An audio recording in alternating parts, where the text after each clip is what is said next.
বয়স্ক রোগীদের ক্ষেত্রে রোজা রাখায় আসলে সেরকম কোনো বিধিনিষেধ নাই।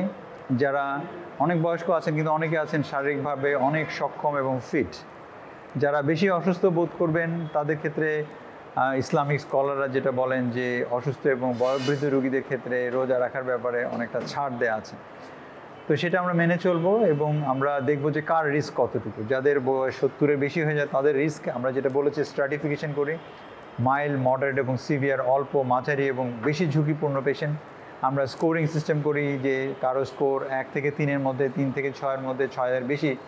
যদি সেই বয়োবৃদ্ধ মুরব্বীর যদি বয়স অনেক বেশি হয়ে যায়, সে যদি স্কোরিং সিস্টেমে 6-এর বেশি চলে যায়, হাই রিস্ক হয়। পাশাপাশি তার আরও অনেক রোগ থাকে, যেমন হার্টের রোগ, যেমন ব্রেইন স্ট্রোক, এই ধরনের যদি রোগী থাকে, তার কনশাসনেস অল্টার্ড হয়ে যাচ্ছে অথবা তার মানসিক ভারসাম্য ঠিক মতো নেই, উনি চিন্তা করতে পারছেন না, খাবার খেতে পারছেন না ঠিকমতো, এই ধরনের রোগীদের ক্ষেত্রে আমরা সবসময় বলি যে রোজা রাখার ব্যাপারে কিছুটা ছাড় দিই। কিন্তু অনেক বয়স্ক রোগী আছেন তারা বেশ সক্ষম এবং তারা সুন্দরভাবে কিন্তু রোজা রাখতে পারেন এবং তাদের জন্য আসলে সুগার কন্ট্রোলের ব্যাপারে আমরা আরও রিল্যাক্সেশন দিই। আপনি জানেন যে 50 বছর বয়সের পরে কিন্তু প্রতি 10 বছরের জন্য 1.5 মিলিমোল করে কিন্তু আমরা রিল্যাক্সেশন দিতে পারি।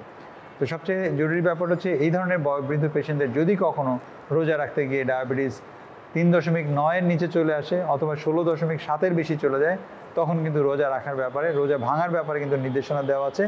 আমরা যে নির্দেশনাগুলি দিই এটা আমাদের কোনো মন গড়া নির্দেশনা নয়।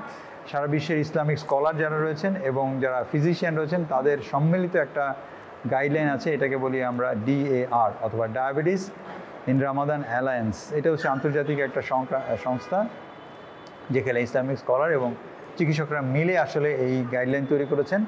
যদি কখনো বয়োবৃদ্ধ মানুষের সুগার 3.9-এর নিচে নেমে যায় অথবা 16.9-এর উপর উঠে যায়, তাহলে তৎক্ষণাৎ রোজা ভেঙে পরের দিন আবার ওষুধের ডোজ কমিয়ে রোজা রাখার ব্যাপারে নির্দেশনা রয়েছে।